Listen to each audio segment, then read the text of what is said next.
Welcome to the Profit Producers Podcast, where we don't just talk business, we discuss the journey of being an entrepreneur. We're here to bring you strategy, tactics, and tools that you can use to succeed in business. Now here's your host, your virtual COO, Dakisha Williams. What's going on? Hello, everyone. Welcome to the Profit Producers Podcast. I am your host, Dakisha Williams, the webinar and business strategist, and I am excited about today's episode. We have a special guest. We have none other than Dr. Pam Perry, who is an award-winning communications specialist, teaches and mentors authors and speakers and entrepreneurs on how to build a platform and attract major media and publishing contracts. Now, she's also the publisher of Speaker Magazine. Yes. I love it. I love it. I love it. Welcome, Pam. How are you? Yeah, she kind of looks like you a little bit. Wow, she's very pretty. Yeah, she's a radio host in Sirius XM in the DMV. Yes, I love it. I love. I have my Speaker Magazine copy from Dr. Cheryl Wood's event. Yes. It's in here. So I do have it. Look at that. Well, welcome. Oh, wait a minute. You know where we first kind of met? We met. Was it? I think it was before then. We met through Speak Up because we were both collaborators in here. We are both Speak Up. We definitely are both in Speak Up. I feel like we go back a little bit further than that, though. This was like 2017. 19. Was it 19? No. It was way before that. We actually started working together in 2019, but this actually came out. Okay, yeah, it did come out 2019. 2019. That was my very first book. Me too.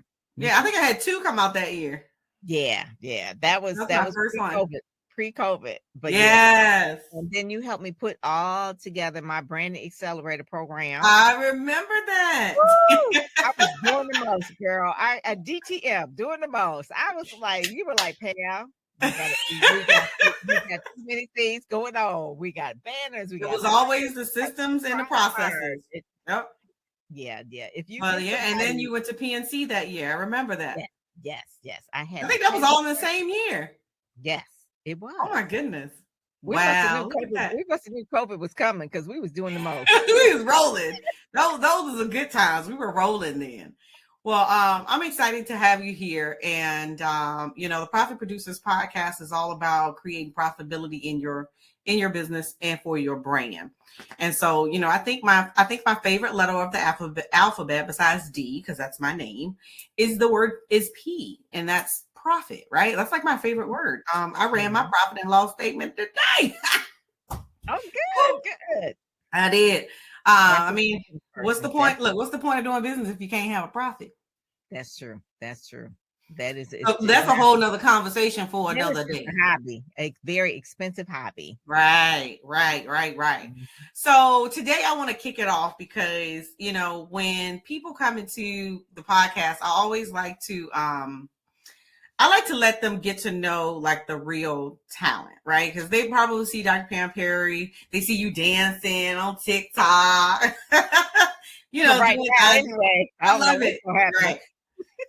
They see you on IG Live, and a lot of times, we see the now. We don't really know, your story, your journey. So I would love for you to tell us a little bit about why PR. First and foremost, like, is this something that you went to school for? You had a dream of it when you were in school, high school. How did you end up in this industry? It sounds funny because a lot of people jump from different industries and things like that, but I've always been in mass media and communications. Those were like the areas that I enjoyed growing up. I was always like the promoter. Even in high school, I was on the school newspaper and I was the advertising manager. In college, I was the radio station and I was at the newspaper. I was a feature writer and I did, so when I got out of school, I worked for the Detroit Free Press. So it was always always what I enjoyed doing. I love writing. I love copywriting. And the idea, and I told someone this a long time ago, was books. I love authors and speakers. I grew up next door to a pastor. So I always wanted to push out people who had life-giving messages, people who had a purpose. So God had it that I lived next door to my pastor, Reverend Joseph R. Jordan, who has gone on to be with God. But the thing of it is I never was in, like, didn't feel like I was called to be in ministry, or I felt like I was definitely not a singer. And I wasn't really good at ushering, because I was like, you just sit down. Just, that was not me. But I could tell people that they needed to come and explain to them why. Okay. So in high school, I read a book on the way to high school, which is about an hour one way, Cass Tech, famous high school here in Detroit. And I read a book called The Rosemary Touch. And it was by a woman by the name of Lois Wise, who was actually an advertising agency owner. She came up with You've Come a Long Way, Baby, those kind of campaigns back in the day. And she was like one of the first women to have an ad agency, but she started out as a copywriter. And I read her novel, not her biography. I read the novel, The Rosemary Touch. And I was so enthralled with that. And I wrote down my goals. I said, when I get out of school, I'm going to go for advertising, and I want to open up my own ad agency. That was all I knew, because, I didn't know anybody that was in advertising, but that really sparked it. And so it kind of caught me onto that trail of, like, this is a career.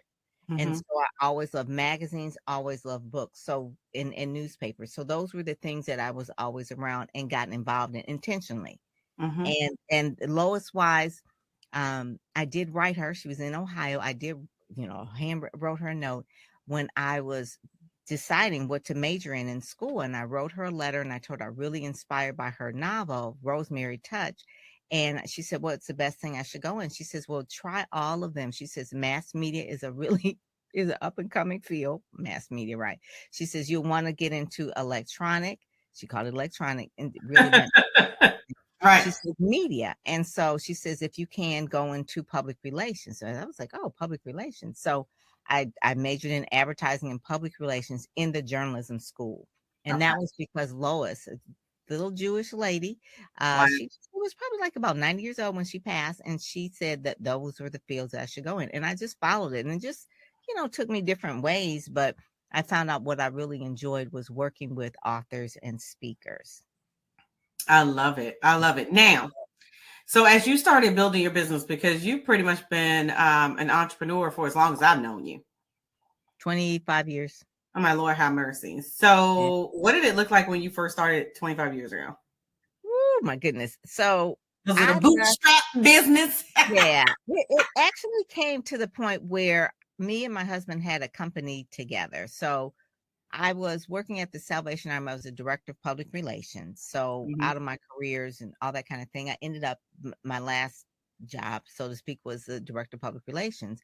So we got married, had a child, and he had a company. He had an advertising agency. Oh, look at that. So after I had the child, I said, you know what?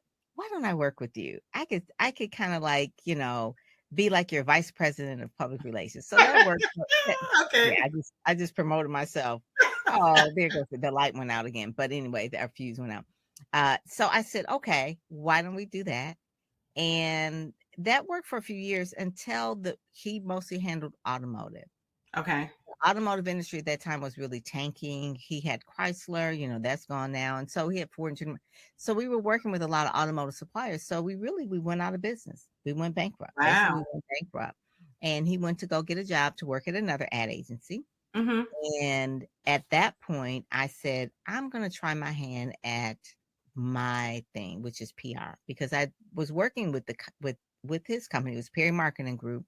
I was working with them, but I was bringing in clients that were not automotive. They were nonprofit clients, because my background was, I was doing PR for the Salvation Army, and I was working with a lot of nonprofits and churches. And so that was really the birth of the genesis of Ministry Marketing Solutions. Okay. And that was at my kitchen table. People were like, oh my God, I feel so bad. You're working from home. I was like, no, I want to work from home. I have a daughter. I can pick her up from school and that kind of thing. I mean, it's like everything was on the computer. I mean, this was in like late 90s, early 2000s. So I said, you know what? It's going to be fine. My daughter at the time was young. and I was working with my computer and working with all kind of ministries all over the country. Eventually, all of the publishing houses eventually started working with the larger brand, Mm-hmm. TD Jakes, Creflo Dollar, Michelle McKinney Hammond, a lot of the major African American Mm-hmm. Christian authors and speakers, Dr. Miles Monroe as well. And that really, I did that for, and in churches as well. I did that for about 5 years of really just trying to build the niche Mm-hmm. within ministry marketing solutions. Switched though, like about 2005 and 6, I says, you know what? I really do want to work with outside of ministry, other people that just are inspiring. People like a Les Brown, he's not a minister. So I Right. really said George Fraser, he's not a minister, but he's inspiring. So I really broadened it from that standpoint. And I will say that working with the churches was just an education process because they didn't understand marketing. Mm-hmm. So not only I had to try to market them and do PR for them, but I have to educate them of the importance of why. Right. So Well, and that we're was going to get into that as well. When you look back over 25 years, what has been the biggest lesson for you on this entrepreneurial journey, especially from where you started? Because, I mean, you really built it from scratch. Yeah, I would say keeping on top of trends, having a coach. My first coach that I had was Andrew Morrison out of New York, Mm-hmm. really kind of a rough guy. And really, he coached me on the phone as a group coach. And I remember, but he, sometimes we would have like our one-off conversations and he saw my potential. He says, you come from a career and you really don't know how to price things, do you? I said, no, I don't. He says, because what you're charging for press releases and things like that, because I had been working for all the other type of like agencies and things like that. So they pay you a salary. So I really didn't know how to charge as a business. This Right. is early 2000. And I was trying to read books and try to figure it out. And finally, the coach says, you know what? You are not charging the right. He says, you've got to put in your profit into what you want to make and then back it up from there. Anyway, so he explained all of this. And so I said, oh, this is going to be expensive. I says, I don't know if my clients that I currently have are going to be able to afford this. He said, it's okay. You don't have to work with broke folk. I know that's right. You better come on now. Y'all better type that. You better type that wherever you see it. And if you listen, you need to find a sticky note to put that on. You do not have to work with broke folks. Okay. No, he said, you are not a ministry. He Right. said, you can he says, the only way you can help folks that are broke is by not being one. Look at that. Look at So that. he says, so you have to make some money. Then you could go back and help them. He said, Right. but you cannot continue to do things for free because you'll stay broke right along with them. So at that point, the chains kind of broke off. Yeah, And because I at was that point, like, you want to be able to give from your overflow. yes, exactly. That was it. And so from there, I would say the hardest part at that point was just keeping up with trends. So, whether what was going on, I called PR 1.1 was, we're doing like faxes and emails. And then 2.0, we're doing news wires and we're doing more SEO. And then PR 3.0 is really where we are right now, where you're using a lot of the tools and it is still more digital footprints that you have to build and grow. And obviously with the advent of AI as well, that just helps us move everything faster. So just keeping used to the trends. And I will say that a lot of my publicist friends who are about my age, I'll be 64 next month. That's gorgeous. Come on, 64. But a lot of my 64 friends nowhere. in the 60s, they're like, oh girl, I can't do all that. I can't do this. And I was like, I've got to try. It's changing. So it's like saying I won't use a cell phone. I mean, I'm just gonna do dial up. I mean, so everything changes. And so people will say, well, how do you keep up? I said, you just have to make it intentional that you want to keep up, that you want to do StreamYard, that you want to do a podcast, that you want to do an overlay, that those are the things that are normal now. Tell your PR friends, I did not want to accept AI myself. Okay. I did not. I was like, what I'm not going to do is be using some AI generated da da da da da da da. And I had that same moment. I was like, Lord, I sound just like my mom and her sisters that don't want to use their cell phone.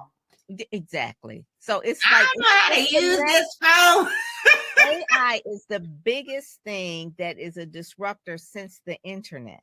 Oh my Lord, it is. And so Yeah. I had to jump on the bandwagon. So, today, and it's funny you say that because today was one of the days I was talking to ChatGPT and I didn't sent the rest of the team home. Yeah. I ChatGPT sure was. could be your team. It really it's Mhm. just a person. If it's not in you though to create excellent information, it's garbage in, garbage out. So if you can't give it good There you go. information, which Yep. is already in Yeah. you, then you're not going to produce it, or you won't even know what's good or bad. Right. So No, you that's do have very, to very, use it very true. strategically. So let's get into the PR. Okay. So we both are in the speaking, authors, and coaches, space. And so we know that some of our clients, their number one problem is visibility. Visibility, Yeah. visibility, visibility. Can't say it 3 times. Mhm. So let's talk a little bit about how you serve them. But I also want to make sure that we talk about what they need to have prepared when they come to you. Okay. So visibility is a big thing because everything is so crowded. We've got a million podcasts. We have YouTube channels. We've got social media overflowing. The Instagram is just everybody on their phone. So how do you break out of the noise? Yeah, And absolutely. there's 4 types of media. There's paid. Obviously, you can pay advertising. There Mm-hmm. is a pay peso. It's the peso method. PESO. There's earned. Earned Mm-hmm. is like, okay, I pitch you to Good Day Washington or Good Day DC or something like that. Then there's Okay. shared, which is obviously that's kind of like social media and that kind of thing. We're sharing this kind of thing. And then there's owned. Owned is like if you own your own podcast and you own your own YouTube channel. So those are the areas where you can get visibility: paid, earned, shared, or owned. So that's really like the main thing. So when Okay. you say like, oh, okay, well, how does a person really get that visibility? It's a combination of all of them, but the one that's the hardest is earned. And that's where a PR person comes in. Earn means that you're learning to pitch a story to a Mm-hmm. media outlet. You're Mm-hmm. not paying them. It's Mm-hmm. not a TikTok and it's not your YouTube channel. It's using that other person's platform, whether it's ABC News or it's a larger outlet. So that is why we go to that earned or the earned media where you're getting publicity. And that's really key of how to break out of what everybody else is doing. I Because love you know, if someone says, "Oh my God, I saw you on such and such show," or "I read about you in Essence," or "I saw you in Black Enterprise," that. Mm-hmm. those things kind of raise you above the fray of everybody else who's just posting on social media or has their own YouTube channel. So, So when it comes to being prepared for like earning a spot, like which is really huge. Everybody mhm. wants to as seen in or as seen on, on their website. So like if I wanted that, what does the Keisha need to have ready to send to you in order for me to get earned, visibility? That's a good Not just question. not just a headshot. Like Yeah, how can that's I really show up good. and be There are 7 things, and they actually I have a little video that I did, and okay? it's called the 7 things the media wants in order to get booked. Okay. And they can go to panperrypr.com, download it for free, watch the video. It's text and video, but it's mostly people want to just listen. Okay. But the main thing that I think, especially for television, is media training.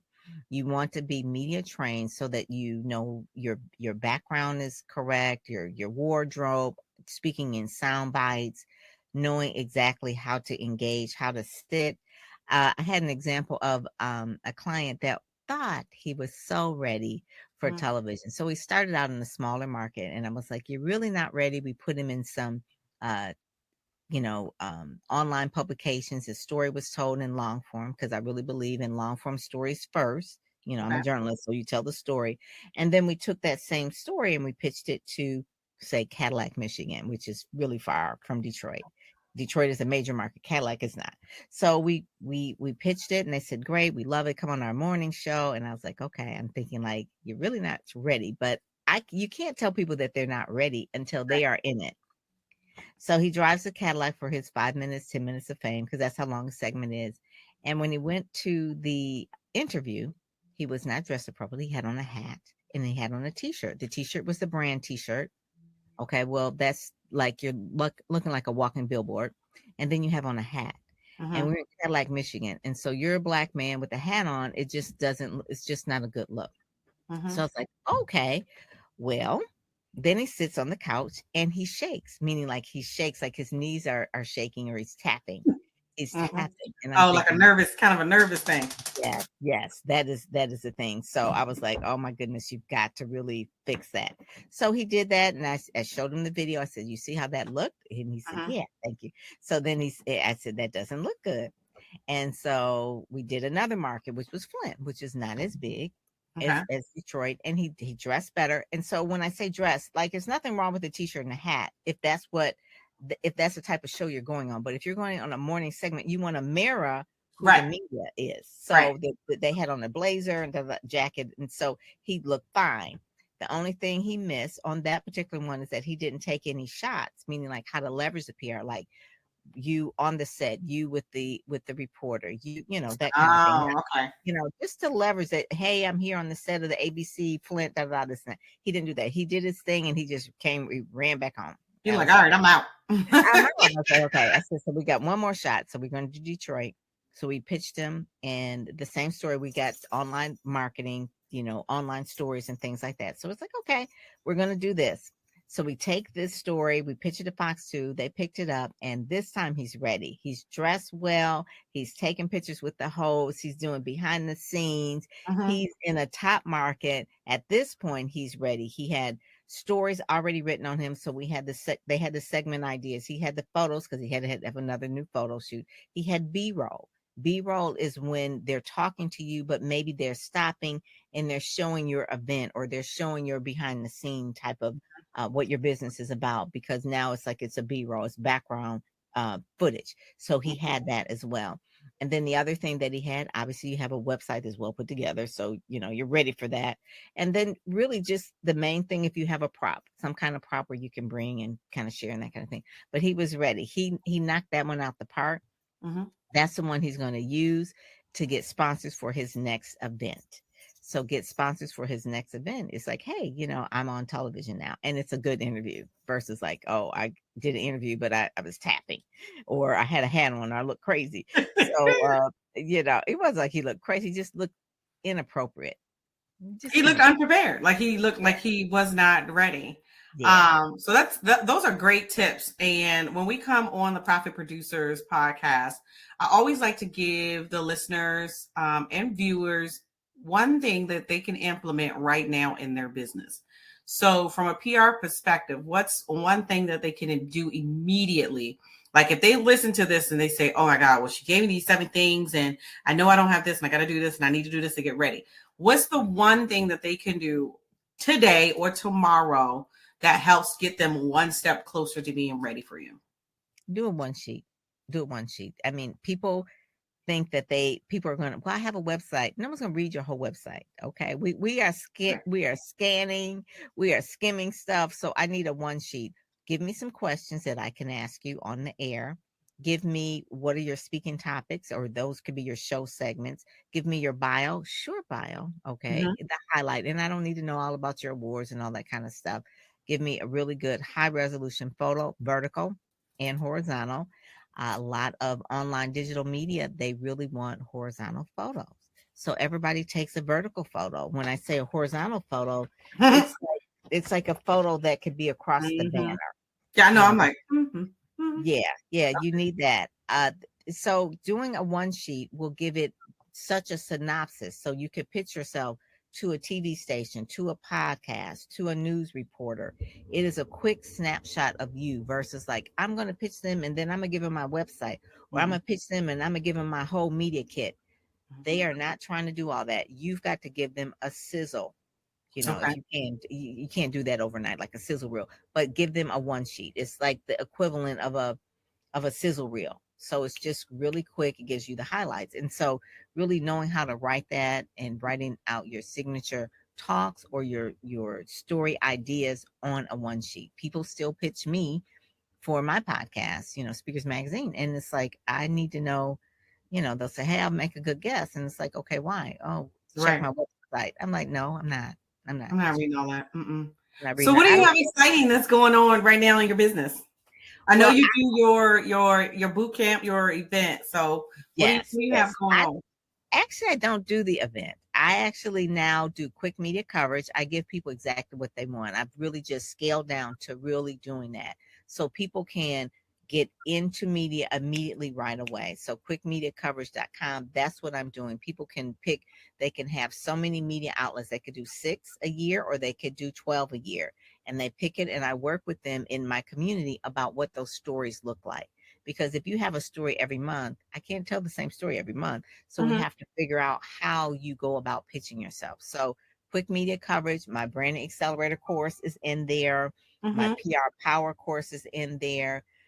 My vault is in there. The templates are in there, but primarily I give people the PR that they need so they can get up and go, and they can get in CEO Weekly, the Wall Street Times. They can get on ABC, NBC. We can write press releases so that they can get in there, but I show them how to leverage it. So So I you always tell stopped people, doing your in-person event? no, the in-person event is actually just for the community now. It's just for Ready, Set, Go, Speak because they That's got what it is. I'm like, I know yes, you were promoting. yes. So Oh, Ready, okay. yes, so it's just for the community. So when I do Speak, Sell, Shine, it's for people who already have a little bit of panache, a little bit of brand building. So Okay. it's more or less like I'm like a teacher. You know, Mm-hmm. I don't have like a magic wand, even though it looks like I have a magic wand. But I really feel that people need a little bit more direction and guidance before they really get out on the big stage and start doing things. So it's hard to undo a mistake, or it's hard, like if you pitch yourself to somebody and they say no because you look crazy, you can't go back to them anymore because they just already wrote you off and said So really the main thing is just really the quick media coverage, which is really getting people quick media coverage right away so that they can actually leverage it to the next thing, to the next thing, to the next thing. I love it. Well, as we Mhm. start to wrap it up, so this is kind of the pull the curtain back part of the segment. So I asked you a couple of questions, and you have to give me the first thing that comes to mind. Okay. You ready? Mhm. All right. So what's one thing most people don't know about you? Maybe I'm left-handed. Really? Left-handed. Left-handed. And right, And left-handed and right brain for sure. listen, what was your first car? First car. Mm-hmm. Oh my God. It was a Ford Maverick. It looked like a tank. It was army green. Oh my God. I was so proud of that car. I bought it myself. My grandmother, I think my grandmother gave me like $500 and I put in the other 1,500. So it was a tank. I love it. I love it. When was your last webinar? It was actually the end of December. Yeah, I did the Pan Master class. I did at the end of December, but I do a podcast every week. So, but I did the Pan Master class in December. I love it. I love it. Now, what book are you currently reading? Ooh, I'm reading so many different books. You like me. The one that I'm reading now is Purpose. It's the Purpose book, and it's by Gina. Yes, it's talking about the network and communities and that kind of thing. So this just called Purpose, and it's really, she actually started Ning. She's a startup woman from way back, so she started Ning, and then now she's doing Mighty Network. So reading her book, and it's really interesting just how she has built that Mighty Network into a fabulous platform. That's where the community is housed. So I'm reading her book to really see how to leverage it more. I love it. I love it. Well, it sounds like you have some amazing things coming on. And again, I want to thank you for coming to the Profit Producers Podcast. You did give a free giveaway. If you can announce that one more time, we'll make sure that it is in our show notes as well. Yes, they can go to panperrypr.com and they can get the video, and that's on my homepage. But if they go to panperrypr.com/ebook, which is hidden, they can get the ebook, and that book is called How to Get Out There and Be Heard. I love it. Well, you've heard it here. None other than Dr. Pam Perry. We want to thank you. And for those of you all that are tuning in, make sure that you hit that subscribe button. Make sure that you tune in. Check out some of the other episodes from the Profit Producers Podcast. We release a brand new episode every single Wednesday. And if you want to generate consistent leads and consistent revenue in your business, go to createconsistentleads.com, createconsistentleads.com, and it'll take you to a quick like a 20-minute mini webinar that's talking about some of the things that you need to be doing in your business. So again, I'm going to sign off here. Had a phenomenal time. My name is Dakisha Williams, your webinar and business strategist. Be passionate, be purposeful, but more importantly, be profitable. We'll see you next time.